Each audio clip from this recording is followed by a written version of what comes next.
Hi, my name is David Green with expertvillage.com.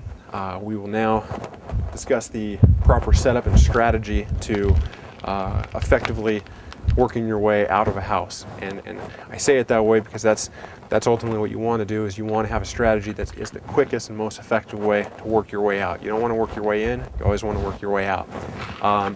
The first step, now that we're going to be getting started on the job, is we need to make sure we have water to run through the machine, which then ultimately runs through the house to rinse out the carpet. We have a tank on this, and that's something that vans can be set up with, is having a water tank. Ours might be a little bit low right now, so just to be safe, we're going to connect the water. We actually run our water through a softener first, which makes the cleaning more effective. Also leaves the carpet feeling better afterwards. Has a softer feel to it as far as you're not having it as crispy from the minerals drying in it.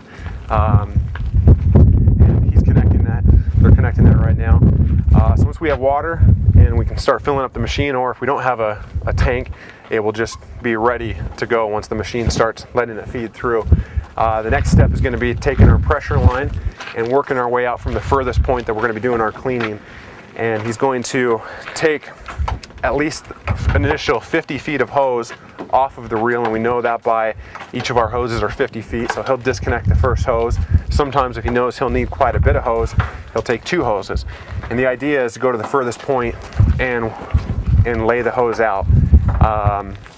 The idea with this as well is to figure out how much hose we need, as well as to avoid dragging hoses around the corner.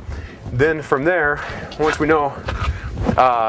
have it out the door, this is a live reel, so we can just pull this.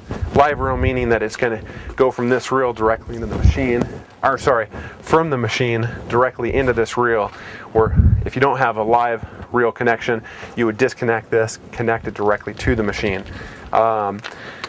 Once we know how much pressure hose we need, now we know how much vacuum hose we need, and the difference with this now is we're going to bring this hose from the machine to the last point that we're going to spray our chemical down, that we're going to pre-treat the carpet with, or I should say our cleaning agent, and then we'll continue to pull the hose the rest of the way in to where we will then start rinsing and extracting the carpet.